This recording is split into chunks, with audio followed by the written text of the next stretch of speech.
Assalamualaikum warahmatullahi wabarakatuh. Hari ini Teacher Nadia dan Teacher Fitriani akan mengajar berkenaan dengan asas sains komputer tingkatan 1 bab 3 algoritma.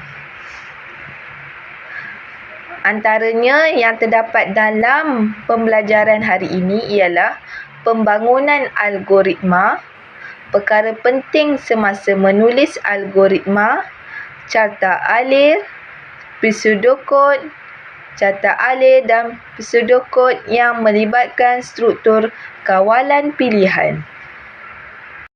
Apa itu algoritma? Algoritma ialah tata cara atau susunan untuk kita menyelesaikan masalah.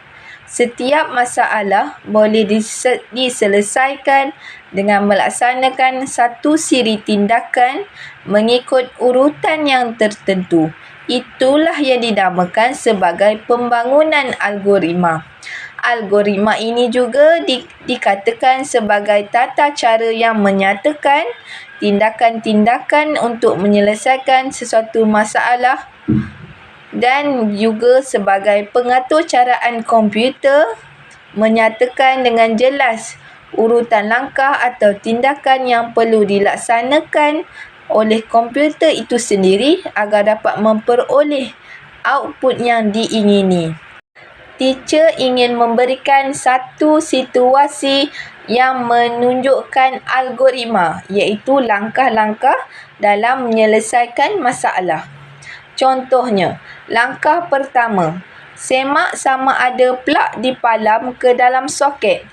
Jika tidak, palamkan plug ke dalam soket. Langkah kedua, semak sama ada suis soket dipasang. Jika tidak, pasang suis soket. Langkah ketiga, pasang suis lampu. Langkah keempat, jika lampu menyala, padam suis lampu. Langkah kelima, jika tidak menyala, semak sama ada mentol terbakar. Jika mentol terbakar, tukar mentol baharu. Langkah keenam, jika tidak terbakar, baiki litar lampu. Langkah ketujuh, selesai. Seterusnya, teacher ingin menerangkan tentang perkara-perkara yang perlu ditulis dalam algoritma. Perkara-perkara ini sangat ditekankan dalam penulisan algoritma agar algoritma yang ditulis berjalan lancar dan betul. Yang pertama, situasi yang pertama iaitu algoritma 1. Murid berpakaian kemas. Langkah pertama, pakai baju sekolah. Langkah kedua, ikat tali leher. Langkah ketiga, sikat rambut. Langkah yang keempat, pakai sarung kaki. Dan langkah yang kelima, pakai kasut sekolah. Contoh algoritma yang tidak mengikut turutan seperti algoritma yang kedua. Ikat tali leher.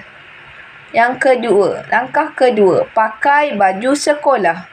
Langkah yang ketiga, sikat rambut. Langkah yang keempat, pakai kasut sekolah. Dan yang kelima, pakai sarung kaki. Contoh algoritma yang kedua ini tidak menunjukkan turutan yang betul dan menyebabkan algoritma yang dijalankan adalah salah. Okey, next kita belajar cara menulis algoritma. Terdapat dua cara menulis algoritma. Yang pertama sekali adalah menggunakan carta alir. Apa tu carta alir? Carta alir adalah langkah-langkah yang terdapat anak panah di tengah-tengah setiap langkah. Carta alir di dalam algoritma menggunakan simbol grafik seperti garis lurus, anak panah dan juga bentuk geometri untuk mewakili urutan langkah bagi algoritma yang perlu dilaksanakan. Okey, dalam slide ni kita boleh tengok bentuk-bentuk geometri yang terdapat di dalam carta alir algoritma. Simbol yang pertama adalah bentuk bujur yang bermaksud mula atau tamat. Simbol yang kedua adalah segi empat tepat yang bermaksud proses. Yang ketiga adalah parallelogram yang bermaksud input atau output. Yang keempat, bentuk rombus bermaksud pilihan. Bentuk bulat kecil bermaksud penyambung. Dan akhir sekali yang keenam adalah anak panah yang menunjukkan aliran. Okey, dekat sebelah kiri ni kita boleh tengok contoh carta alir untuk menguji kefungsian lampu. Kita boleh tengok dari carta alir ni terdapat banyak bentuk-bentuk geometri dan juga terdapat anak panah di setiap langkah-langkah tersebut. Okey, cara yang kedua menulis algoritma adalah pseudocode. Pseudocode memerihalkan langkah-langkah algoritma dengan menggunakan ayat-ayat yang ringkas dan juga padat. So, biasanya kita gunakan bahasa Melayu dan juga bahasa Inggeris di dalam penulisan pseudocode. Lepas tu, kita gunakan indent untuk memudahkan pembacaan suatu pseudocode.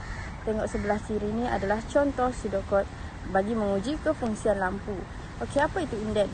Indent, bila kita type mula, lepas tu kita tekan space, kita tekan enter, dia akan turun ke bawah. Lepas tu kita jarakkan sedikit. Okey, itu adalah indent. Okey, akhir sekali kita tengok pula pseudocode dan carta alir yang melibatkan struktur kawalan pilihan. Terdapat 3 jenis struktur kawalan pilihan, iaitu tunggal, dui pilihan dan juga pelbagai pilihan. Struktur kawalan pilihan tunggal maksudnya hanya terdapat satu sahaja pilihan untuk melaksanakan satu set tindakan. Bila syarat dipenuhi, maka tindakan akan terlaksana. Yang kedua adalah dui pilihan, iaitu terdapat 2 set tindakan untuk dilaksanakan. Bila syarat ya dipenuhi, akan ada tindakan dihasilkan.